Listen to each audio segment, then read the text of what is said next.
할렐루야.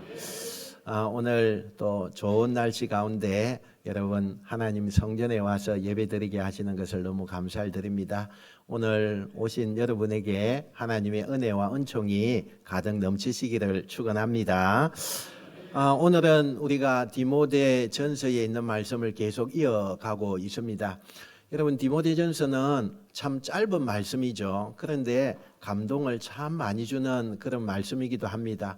특별히 하나님의 성전을 우리가 섬길 때 어떻게 섬겨야 될 것인가, 하나님을 우리가 어떤 마음으로 나아가야 할 것인가, 세상을 살아갈 때에 어떤 마음을 가지고 우리가 세상 속에서 지혜롭게 살 것인가, 이런 말씀을 상당히 많이 우리에게 교훈을 주고 있습니다. 오늘 특별히 4장에 이제 들어와서는 말세에 관한 말씀을 합니다. 지금 이 시대가 말세의 징조가 너무나 많이 나타나고 있는 시대고, 또 우리가 귀를 열어서 꼭 들어야 하는 말씀이기도 합니다. 여러분, 우리 속에는 너무나 많은 소리가 들리지 않습니까? 세상의 소리, 유튜브에서 나는 소리, 그 다음에 뉴스의 소리, 그 다음에 사람들의 소리, 시대의 가치관, 성공을 부추기는 소리, 쾌락을 권하는 소리, 두려움을 우리에게 갖다주는 소리, 별의별 것이 우리가 귀에 많이 들리는 시대가 지금 이 시대이기도 합니다. 그런데 문제는 세상의 소리가 너무 크다 보니까 하나님의 소리가 작아지는 것입니다. 세상의 소리가 너무 크다 보니까 하나님의 소리는 점점 작아져서 잘 들리지 않습니다. 귀를 쫑긋 세워서 들어야만 들을 수 있는 그런 우리의 시대가 살고 있는 것입니다. 어느 성도님이 이런 고백을 하셨어요. 목사님, 예전에는 말씀만 들어도 눈물이 많이 났습니다. 그런데 요즘은 마음이 묻어져서 예배는 드리는데 감동이 없습니다. 이런 이야기를 합니다. 사랑하는 여러분, 이것이 바로 말세에 가장 많이 우리에게 나타나는 현상이기도 합니다. 핍박보다 더 무서운 것이 뭘까요? 핍박은 육신적으로 다가오고 우리가 하나님을 정말 이 가운데도 믿어야 되겠다, 이런 마음도 생기고, 또 믿음이 좀 적은 자는 이제는 하나님을 내가 내어놓고 못 섬기겠구나, 이런 마음도 생기지만, 요거보다 더 무서운 것이 뭐냐? 내 마음속에 무감각이에요. 하나님을 섬기는 것도 감각이 없어요. 하나님을 버리는 것도 감각 없이 행해요. 그러니 교회 밖의 공격보다 더 무서운 것은 교회 안에 분별력을 상실하는 그러한 나의 모습인 것입니다. 바울은 그래서 1절에서 이렇게 말합니다. 한번 1절 읽어봅시다. 시작. 그러나 성령이 밝히 말씀하시기를 후일에 어떤 사람들이 믿음에서 떠나. 아멘. 여러분, 여기에 밝히 말씀하시기를 이렇게 돼 있잖아요. 밝히 말씀하시기를. 이 표현은 헬라어에 참 중요한 단어로 쓰여 있습니다. 레게이, 레토스라는 아주 중요한 단어로 쓰고 있어요. 여기 레토스라고 하는 이 단어는 뭐냐? 애매하지 않다, 명확하다, 분명하다, 이런 뜻이에요. 그러니까 다시 말하면 이 말씀은 뭐냐면, 성령께서 우리에게 말씀하실 때에 흐릿하게 말씀하지 않으신다는 거예요. 명확하게, 분명하게 말씀을 한다, 이 말씀을 하고 있습니다. 마찬가지로 우리는 하나님의 말씀 성경에서 또 성령이 우리에게 오셔서 말씀하실 때에 분명하게 그렇게 경고하십니다. 곧 말세에는 믿음에서 떠나는 일이 반드시 일어난다, 이 말씀을 하고 있어요. 그냥 좀 흐리게 말세에는 믿음이 떠난 사람이 많다, 이렇게 그냥 듣는 둥 마는 둥 하게 하는 것이 아닙니다. 너무나 명확하게, 너무나 정확하게, 너무나 뚜렷하게 말세에는 믿음을 떠난 사람들이 많다라고 이야기합니다. 여기 떠난다라는 이 단어는요, 무슨 단어를 썼느냐? 배교라고 하는 단어에서 나왔어요. 여러분, 하나님을 배교한다라고 할 때는 배신하는 거 아니에요? 하나님을 내가 저버리는 거 아니에요? 하나님의 그 은혜를 생각하지 않고 내가 그냥 하나님을 버리는 거 아닙니까? 여러분, 단순히 교회를 한두 번 빠진 정도, 이런 게 아닙니다. 이 떠나다는 이 말은 진리에서 마음이 멀어지는 거예요. 결국 하나님보다 내가 세상의 소리가 더 좋아서 그것을 따라서 나아가게 하는 그 상태, 그것을 말하고 있는 것입니다. 여러분, 이것이 지금의 시대의 모습 아닙니까? 우리의 생활을 한번 돌아보셔야 돼요. 말씀보다는 영상이 더 선명하게 우리에게 다가와요. 기도보다는 우리가 컴퓨터에서 그냥 핸드폰에서 검색하는 것이 더 빠르게 다가와요. 하나님의 뜻보다는 내 감정이 중요해요. 그래서 내가 감정 속에 이런 마음이 있으면 그걸로 따라가는 거예요. 그래서 여러분, 이 시대는 하나님을 믿는 데에도 분별력이 있어야 돼요. 더 많이 분별되어져야 되는 것입니다. 말세는 세상이 더 악해지는 그런 시대이기 전에 하나님, 즉 성도들의 분별력을 시험하고 있다는 것을 우리는 꼭 기억해야 합니다. 그래서 오늘 우리는 더욱 깨어서 있어야 합니다. 여러분, 깨어 있어야 돼요. 영적으로 눈 감아 있으면 안 돼요. 기도해야 합니다. 기도의 시간이 점점 줄고 있잖아요. 말씀 앞에 더 가까이 가야 돼요. 그러나 우리 교회는 참 감사하게도 성경을 한 독씩, 두 독씩, 세 독씩 하는 분들이 계셔요. 너무 참 이 시대에 정말 하나님이 기뻐하시는 일이죠. 여러분, 경건을 훈련해야 하는 것입니다. 왜냐하면 분별력은 우리가 접하고 있는 지식에서 오는 게 아니에요. 내가 공부를 많이 했고 내가 아는 것이 많아서 그것이 분별력이 되는 것이 아니에요. 하나님과 동행하는 영적 감각에서 우리는 분별력이 온다는 것을 기억하셔야 합니다. 그러므로 여러분, 오늘 이 말씀을 통해서 하나님께서 우리의 심령이 깨어지는 역사가 일어나기를 축원합니다. 묻어진 내 영혼을 여러분이 좀 보시고 깨어나셔야 돼요. 흐려진 눈이 다시 밝아져야 돼요. 세상의 소리가 아니라 성령의 음성을 분별하는 그런 놀라운 분별의 은혜가 나타나시기를 축원합니다. 제일 먼저 우리는 말세의 미혹을 생각해 봐야 돼요. 말세의 미혹이에요. 이 말세의 미혹은요, 믿음을 떠나게 하는 그 역할을 하고 있습니다. 여러분, 말세의 가장 큰 위기는 세상이 어두워지는 것만이 아닙니다. 더 무서운 것은 믿는 자의 마음을 막 흔들어 놓는 거예요. 1절 한 번 더 봅시다. 1절요. 자, 시작. 어떤 사람들이 믿음에서 떠나 미혹하는 영과 귀신의 가르침을 따르리라 하셨으니 아멘. 여기에 미혹하다 나오죠. 미혹하다, 미혹하는 이렇게 돼 있잖아요. 여기 이 말은 길에서 벗어난다는 거예요. 옆길로 샌다, 방향에서 여러분 방황하게 만든다, 이런 뜻이 담겨져 있어요. 여러분, 사탄은요 갑자기 우리에게 정면으로 이렇게 오지 않습니다. 갑자기 믿음을 막 버리게 만들지 않습니다. 조금씩 조금씩 다가오는 거예요. 마음의 변화가 일어났는지 안 일어났는지 구분이 안 가요. 내가 하나님을 믿는지 예수님을 믿는지 그 믿음에서 떠나가는지 조금씩 조금씩 우리에게 다가오는 것입니다. 그러면서 우리의 마음을 다른 곳으로 옮기고 있다는 사실이에요. 처음에는 말씀보다 세상의 이야기에 더 귀를 기울입니다. 요즘 세상에 진짜 큰일이야. 세상이 지금 전쟁이 일어나고 물가가 많이 높아지고 우리가 차도 이제 타고 다닐 수가 없겠어. 얼마나 유류비가 높은지 뭐 이렇게 세상의 이야기에 귀를 기울이게 합니다. 또 처음에는 마귀가 와서 기도는 해 라고 이야기해요. 그러나 기도 시간을 점점 줄입니다.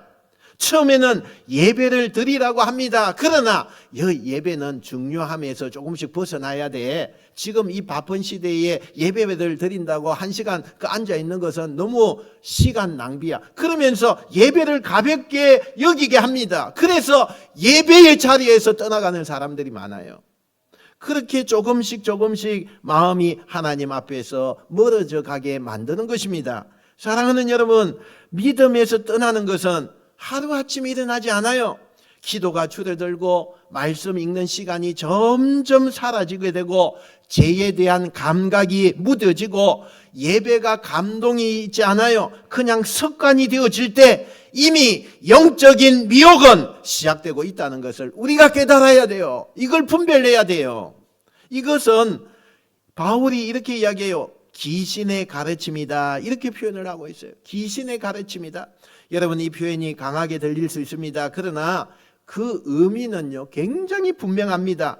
하나님의 말씀과 반대되는 가르침이 일어나고 있어요. 복음의 중심에서 벗어나게 만드는 생각이 우리 가운데 막 스며들기 시작해요. 예수 그리스도보다 다른 것을 더 붙잡게 만드는 그런 모든 사상이 여기에다 포함되어 있습니다. 여러분, 방금 제가 이야기한 것에서 여러분 얼마나 자유롭습니까? 우리는요, 하나님보다 세상 속에서 더 세상을 많이 생각합니다. 그러니 세상에 바쁘니 교회가요, 올 시간이 없어요. 시간이 없어요. 여러분, 오늘날 이 시대는 사단이 얼마나 교묘한지 몰라요. 노골적인 이단의 문제, 이거 아닙니다. 성공이 곧 축복이다. 내 감정이 곧 진리다.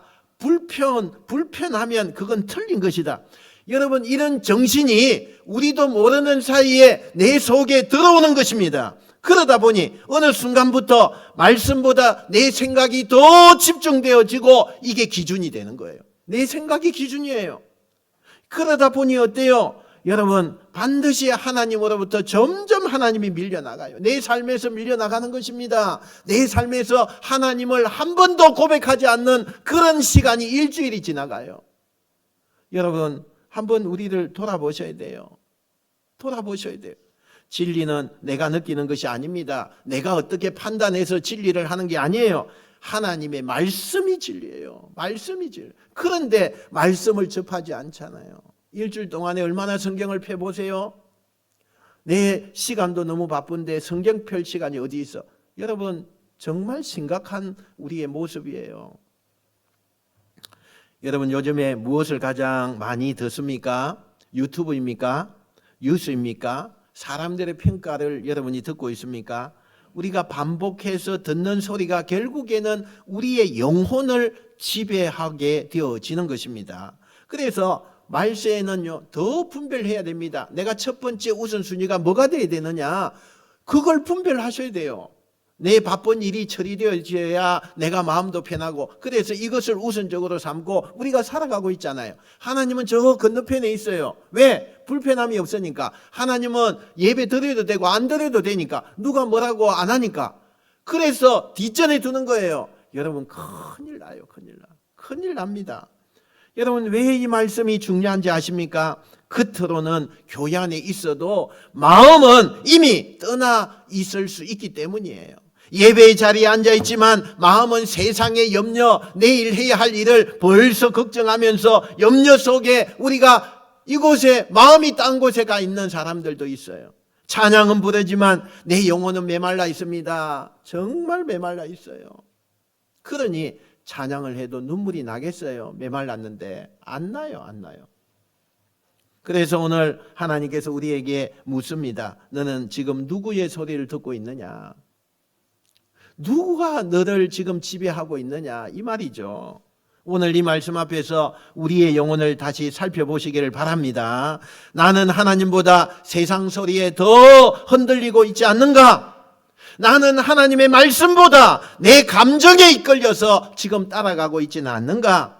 주님께서 우리의 영적인 눈을 다시 밝히는 은혜가 이 말씀을 통해서 나타나시기를 축원합니다. 두 번째, 여러분, 경건을 훈련하라라는 것입니다. 경건을 훈련하라는 것은 끝까지 믿음을 지키라는 거예요. 끝까지 믿음을 지켜라. 말세를 살아가는 성도에게 하나님께서 주시는 이 두 번째 말씀은 분명해요. 한번 따라합시다. 경건을 훈련하라. 굉장히 중요한 말입니다. 여러분, 경건을 훈련해야 돼요. 여러분, 이 말을 얼마나 듣고 있어요? 얼마나 여러분이 실천하고 있어요? 앞에서도 이야기했죠. 삶이 바쁘니 경건을 훈련할 시간이 어디 있어요? 목사님이나 많이 하세요. 이 소리 나오지 않겠어요? 오늘 7절 봅시다. 7절요. 7절. 자, 시작. 망령되고 허탄한 신화를 버리고 경건에 이르도록 내 자신을 연단하라. 아멘. 여러분 보세요. 앞에 뭐라고 되어 있느냐? 망령되고 허탄한 그 신화, 우리의 생활하는 모습에 보세요. 허탄한 것이 얼마나 많은지 그걸 좀 버려라. 그리고 마음을 정돈해서 뭘 하라고요? 경건에 이르도록, 경건에 이르도록 내 자신을 좀 연단해라 이 말이에요. 연단해라. 이거는 김나조라는 단어를 썼어요. 이거는 언제 쓰느냐? 마라톤 경기나 뭐 이런 경기장, 운동선수가 몸을 단련할 때 쓰는 단어예요, 이게. 다시 말하면 경건은 저절로 생기지 않는다는 거예요. 경건은 내가 가만히 두면 되는 게 아니라는 거예요. 훈련해야 된다는 거예요. 훈련해야 된다. 반복해서 해야 된다. 습관이 되어야 된다. 이 말을 하고 있어요. 운동하지 않으면 여러분 근육이 빠지잖아요. 운동하는 선수를 보세요. 운동하지 않으면 금방 근육이 빠져요. 여러분 연세 드신 분들 집에 가만히 앉아있고 뭐 아파서 누워있고 하면 금방 근육 빠져요. 금방. 잘 걷지도 못해요, 나중에는. 그러니까 어떻게 해야 되는 거예요? 우리가 기도하지 않으면 영혼도 금방 힘이 빠져요. 여러분 한 일주일이면요 다 빠져요. 다 빠져. 그런데 여러분 보세요. 일주일에 그래도 한 번 주일날 오잖아요. 와서 우리의 근육을 또 키우잖아요. 이렇게 키워요. 근데 또 일주일 동안에 하나님 한 번도 생각 안 하니요. 근육이 빠지죠. 영혼이 그냥 너무 비폐해지는 거죠. 그러나 여러분 한 주 빠졌다고 생각하면 내가 바빠갖고 한 주일을 빠졌어요. 그러면 2주잖아. 2주 동안에 견딜 수 있겠어요? 그 영혼이 피폐되어 될 대로 되어서 견딜 수가 없어요. 그러니 한 주에 여러분이 나와서 말씀을 듣는 것을 게을리하면 안 돼요. 하나님의 말씀을 평소에도 아무렇지도 않게 그냥 읽지도 않는데 주일날까지 빠지면 여러분 영혼이 어떻게 되어가고 있는가 좀 생각을 해보십니까? 정말 못 살아요. 영혼이 못 살아요. 말씀을 가까이 하지 않으면 분별력이 흐려지게 되는 거예요. 사랑하는 여러분, 믿음은 감정이 아니라 훈련입니다. 기분 좋을 때만 예배 드리는 게 아니에요. 힘들 때도 내가 정말 앞이 캄캄할 때도 하나님 앞에 서는 것이 그게 믿음인 거예요. 응답이 보일 때만 기도하는 거 아닙니다. 아무것도 보이지 않아도 무릎을 꿇고 하나님 앞에 경건의 모습으로 나가야 되는 것입니다. 8절 봅시다. 8절요. 8절. 시작. 육체의 연단은 약간의 유익이 있으나 경건은 범사에 유익하니 금생과 내생에 약속이 있느니라. 아멘. 여러분 오늘날 이 시대에 이 말씀은 얼마나 중요한지 몰라요. 사람들은 자신의 몸을 가꾸기 위하여 많은 시간을 씁니다. 운동해요, 운동. 건강 챙깁니다. 식단도 관리합니다. 그런데 영혼을 위해서는 얼마나 시간을 투자합니까? 영혼은 눈에 보이지 않는다고요. 그 얼마나 관리하고 챙기고 시간을 쓰고 있습니까? 몸은 건강한데 영혼은 지쳐서 지금 아무 힘도 없는 우리의 모습이 아닙니까? 겉모습은 괜찮아 보여요. 그러나 마음이 무너져 있지는 않느냐는 거예요. 정말 성경이 말합니다. 몸의 훈련도 유익하지만 영혼의 훈련은 금생과 내생에 모두 유익하다. 이런 말이죠. 오늘날 우리가 삶에 있어서도 살리고 영원한 생명까지 이어지는 것이 요 훈련이다. 경건의 훈련이다. 이렇게 말하고 있는 거예요. 사랑하는 여러분, 말세이실수록 경건은 선택이 아닙니다. 생존이에요. 생존. 기도하지 않으면 세상의 소리에 끌려가게 되어 있어요. 말씀이 없으면 세상의 가치관이 마음에 점령하게 되어집니다. 예배를 가볍게 여기면 결국 믿음도 가벼워지는 거예요. 그래서 우리는 의도적으로 하나님 앞에 자신을 세워가는 일을 해야 돼요. 세워가야 돼요. 아침에 짧게라도 여러분 말씀을 좀 붙들어 보세요. 한 절이라도 말씀을 좀 펴서. 제가 여러분에게 늘 좀 강조하고 싶은 것은 잠언 말씀. 잠언은요 한 장이 얼마 며칠 되지도 않아요. 근데 잠언 몇 장까지 있을까요? 31장. 그러니까 우리 달력에 보면 보통 며칠이죠, 한 달이? 31일. 그러면요 그냥 한 장씩 읽어요. 오늘 1일이면 1장. 내일 2일인데 말씀 못 읽었어요. 다음 날 3일이에요. 그럼 3장 읽으면 돼요. 왜? 매달마다 돌아오니까. 매달마다. 여러분, 저는 잠언의 말씀을 참 좋아해요. 참 많은 것을 생각해요. 도덕적으로, 윤리적으로요. 또 우리에게 지혜서라고 이야기해요. 지혜서. 여러분이 좀 읽어보세요. 그 중에 한 말씀이라도 한번 읽어보세요. 얼마나 여러분 아침에 짧게라도 말씀을 한번 보세요. 출근길에 여러분 다른 거 듣지 마시고 뭐 뉴스 들어봤자 여러분 머리만 아프죠. 찬양을 좀 들으세요. 맑아져요. 여러분 하루 중에 잠시라도 하나님 앞에 마음을 좀 정돈해 보세요. 가정에도 함께 기도하는 시간을 잠깐이라도 30초라도 가져보세요. 특별히 현실적으로 보면 여러분 성도들이 가장 많이 흔들리는 영역이 뭔지 아세요? 마음의 분주함입니다. 바빠요. 너무 바빠요. 생각이 너무 많아요. 쉴 틈이 없어요. 그런데 영혼은 그 바쁨 속에서도 가장 먼저 메말라 가는 거예요. 메말라 가요. 분주함은 영혼의 소음을 만들어내는 것입니다.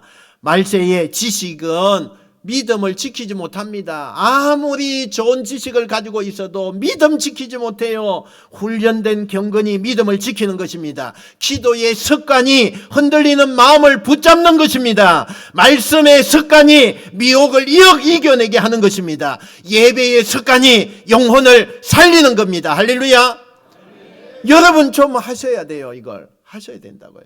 지금 너무너무 때는 급해요. 말세의 징조가 지금 다 나타나고 있잖아요.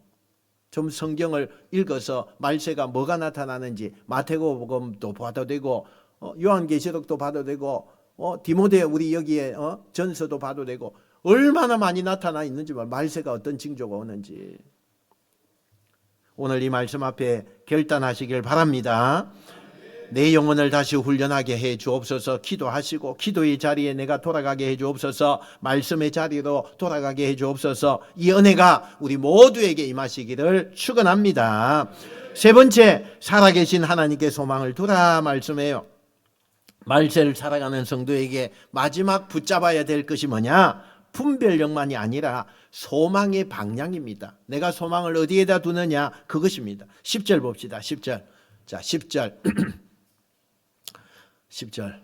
자, 시작. 이를 위하여 우리가 수고하고 힘쓰는 것은 우리 소망을 살아계신 하나님께 둠이니. 아멘. 여기 소망을 둔다 했잖아요. 소망을 하나님께 둔다. 이 표현은 그냥 막연한 어떤 기대나 희망이 아니에요. 확신을 가지는 거예요. 내가 확신을 가지고 기다리는 믿음의 기대를 말하는 것입니다. 다시 말해서 우리의 소망은 상황이 어떻게 참 좋아졌다, 그래서 그 좋아질 것을 가능성을 두고 하는 것이 아니라 살아계신 하나님 앞에 자신을 두는 거예요. 죽어있는 하나님 아니고 살아있는 하나님 앞에 자신을 두는 거예요. 그래서 여러분 말세의 특징은 사람들의 마음에서 소망이 빼앗아져 가는 것입니다. 소망이 없어요. 여러분 전쟁이 났는데 무슨 소망이 있겠어요? 그죠? 전쟁하고 있는 나라에 소망이 뭐가 있겠어요? 이제 우리는 죽었구나. 왜 이 미사일이 언제 우리에게 나타날지, 우리 집에 언제 떨어질지 알지 못하니 얼마나 불안합니까? 여러분 경제가 불안하면요 내 마음도 불안한 거예요. 가정에 문제가 생기면 어때요? 내 마음이 무너지죠. 건강이 흔들리면 어때요? 두려움이 제일 먼저 찾아와요. 그래서 사람들은 자꾸 다른 곳에다가 어떻게 해줘? 소망을 두는 거죠. 소망을 둬요. 어디에다 소망을 둡니까? 돈에다 두는 거예요. 돈에다가 사람들에게 소망을 둡니다. 내 계획에 소망을 둬요. 내 경험에다가 자꾸 둡니다. 그런데 사도 바울은 뭐라고 하느냐? 우리의 소망은 살아계신 하나님께 있다. 할렐루야. 살아계신 하나님 앞에 우리의 소망이 있습니다. 세상의 소망이 아니에요. 하나님은 과거에만 역사하시는 분이 아닙니다. 성경 속에서만 하나님이 살아계신 것이 아니에요. 지금도 살아계셔서 우리의 기도를 들으십니다. 할렐루야. 우리의 눈물을 하나님이 아시는 거예요. 우리의 길을 인도하시는 하나님이시는 것을 믿으시는 여러분 되시길 축원합니다. 여러분 말세를 이기는 힘은 세상을 정확히 읽어가는 능력이 아닙니다. 하나님을 끝까지 신뢰하는 믿음이 그게 세상을 이기는 것입니다. 세상은 점점 불안해져 갈 거예요. 점점 살기가 힘들어 갈 거예요. 그러나 하나님은 흔들리지 않습니다. 환경은 변해요. 사람도 변합니다. 감정도 변합니다. 그러나 하나님은 변하지 않아요. 변하지 않습니다. 하나님은 끝까지 우리를 포기하지 않으시고 신실하게 일하시는 분임을 믿으시는 여러분 되시길 축원합니다. 사랑하는 여러분, 요즘 많은 성도들이 현실 앞에서 쉽게 낙심합니다. 기도해도 응답이 더딘 것 같아요. 삶의 뜻대로 풀리지 않을 때 내 마음이 그냥 갈대와 같이 흔들리기 시작합니다. 그러나 그때 붙들어야 할 고백이 있어요. 내 소망은 하나님께 있습니다. 잊지 마세요. 세상에 안 되는 일, 내 소망은 하나님께 있습니다. 이 고백을 하시길 바랍니다. 자녀들 문제 앞에서도 우리가 흔들리고, 가정의 문제 앞에서도, 삶의 막막한 앞에서도 우리는요 흔들려요. 이때 고백해야 될 것이 뭐냐? 살아계신 하나님이 지금도 일하고 계신다. 할렐루야. 살아계신 하나님이 지금도 나를 위해 일하고 계시는 거예요. 오늘 8절에 바울이 이렇게 말하죠. 금생과 내생에, 즉 현재와 미래에 약속이 있다, 이렇게 말해요. 여러분, 이게 얼마나 큰 위로입니까? 하나님은 오늘만 책임지시는 것이 아니에요. 하나님은 내일도 모레도 미래도 붙드시는 분입니다. 오늘의 나의 눈물을 하나님이 보고 계시는 거예요. 그래서 내일의 길을 여시는 분이 하나님이심을 믿으시길 축원합니다. 그러므로 말세일수록 두려움보다 소망을 선택하십시오. 뉴스보다 말씀을 좀 붙드십시오. 현실보다 하나님을 더 크게 보시기 바랍니다. 문제보다 하나님의 약속을 더 크게 보시기 바랍니다. 우리가 믿는 하나님은 지금도 살아 역사하시는 분임을 믿으시길 축원합니다. 사랑하는 성도 여러분, 오늘 말씀을 통해서 하나님께서 우리에게 분명히 말씀합니다. 말세에는 더 분별해야 된다. 말세에는 더 하나님이 주시는 지혜를 가져야 된다. 세상의 소리가 점점 커지니까 하나님의 말씀은 길을 쫑긋 세워서 듣지 않으면 들리지 않는다. 그러니 지금 이 시대가 말세다. 겉으로는 너무나 화려하게 보이죠. 더 편리해 보이지만 영혼은 더 쉽게 흔들립니다. 여러분, 소돔과 고모라가 너무 어두운 시대에 멸망을 당했습니까? 아니에요. 너무 발전하고 인간이 오직 신처럼 여겨질 때에, 그때에 멸망이 왔어요. 우리가 지금 사는 곳이요 소돔과 고모라 못지 않습니다. 얼마나 발달하는지. 1년이 지나면서 AI라고 하는 이 컴퓨터의 로봇가 얼마나 발전을 많이 시키는지. 여러분, 진짜 시대에 따라가는 것이 너무너무 우리가 어려워요. 특히 연세 드신 분은 못 따라가요. 그런 시대에 우리가 살고 있습니다. 점점 세상의 소리가 커져요. 진리는 점점 희미해집니다. 이럴수록 우리는 더 깨어 있어야 합니다. 무엇이 하나님의 뜻인가? 무엇이 세상을 미혹하고 있는가? 무엇이 진리인가? 우리가 말씀에서 분별해야 돼요. 다른 거 찾으면 안 돼요. 세상에 어떤 유명한 이런 공자 이런 책을 찾아서 하는 것이 아니라 말씀에서 분별해야 돼요. 그리고 분별하는 것에서 우리가 그것에서 멈추지 말고 내가 경건의 훈련을 해야 됩니다. 기도의 자리로 가셔야 돼요. 말씀이 있는 곳으로 찾아가셔야 돼요. 예배를 사모하는 마음이 회복되셔야 돼요. 하루의 시작과 끝을 하나님 앞에 두어야 돼요. 무엇보다 오늘 우리가 마지막으로 붙들어야 할 것은 살아계신 하나님 앞에 우리가 소망을 두는 것입니다. 사람은 변해요. 환경도 흔들려요. 상황은 예측할 수가 없습니다. 그러나 하나님은 살아계십니다. 할렐루야. 하나님은 살아계셔요. 지금도 우리의 기도를 들으시고 우리의 눈물을 보시고 계시고 우리의 미래를 하나님이 여실 수 있다는 사실을 믿으시기 바랍니다. 그러므로 사랑하는 성도 여러분, 두려움에서 마음을 빼앗기지 마세요. 하나님이 계시잖아요. 시대가 아무리 혼란스러워도 말세가 아무리 어두워도 하나님을 붙든 사람은 무너지지 않습니다. 할렐루야. 이 말씀을 마음에 잘 새겨서 한 주간 세상 소리가 아니라 성령의 음성을 듣고 흔들리는 시대 속에서도 살아계신 하나님, 지금도 영원토록 살아계시는 하나님만 바라보는 여러분 되시길 축원합니다. 이 은혜가 사랑하는 모든 성도들과 가정과 삶 위에 충만하시기를 주님의 이름으로 축원드립니다. 기도하겠습니다.